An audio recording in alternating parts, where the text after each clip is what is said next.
Hello नमस्कार मित्रांनो.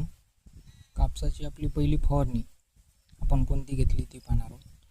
पहा, यामध्ये आपण उलाला घेतला UPL कंपनीचा. यामध्ये फ्लोनिकामेडा 50% WG फॉर्ममध्ये आहे.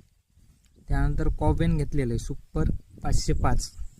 यामध्ये क्लोरोफायरिफॉस 50%मध्ये आणि सायपरमेथ्रिन 5% EC फॉर्ममध्ये.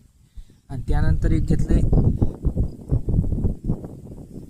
मल्टीप्लायर म्हणजे यामध्ये ॲमिनोफ्युलिक ॲसिड, सीवीड एक्स्ट्रा, बायोस्टिम्युलंट या स्वरूपामध्ये कंटेन्स आहेत.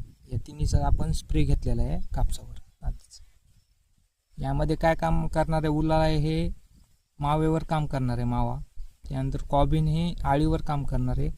आणि हे मल्टिप्लायर हे जे आपल्या पिकाची काळोखी वाढणारे, झाड चांगल्या प्रकारे तंदुरुस्त करणार आहे. अशा प्रकारे फवारणी केलेली. हे पूर्ण 15 लिटर पाण्याला आपण उलाला 8 ग्रॅम वापरतोय.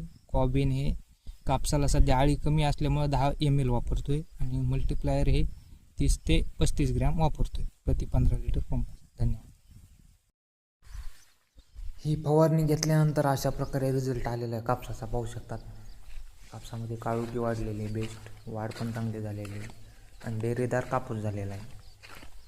याला फक्त आत्ता ती पहिली फवारणी, दुसरी एक घेतलेली आपण यामध्ये फक्त.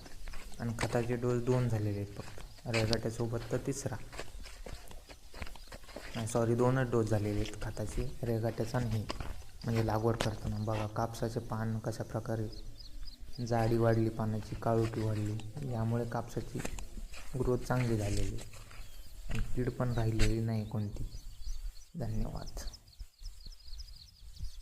तुम्ही काय फवारणी केली कमेंटमध्ये सांगा. Bye bye.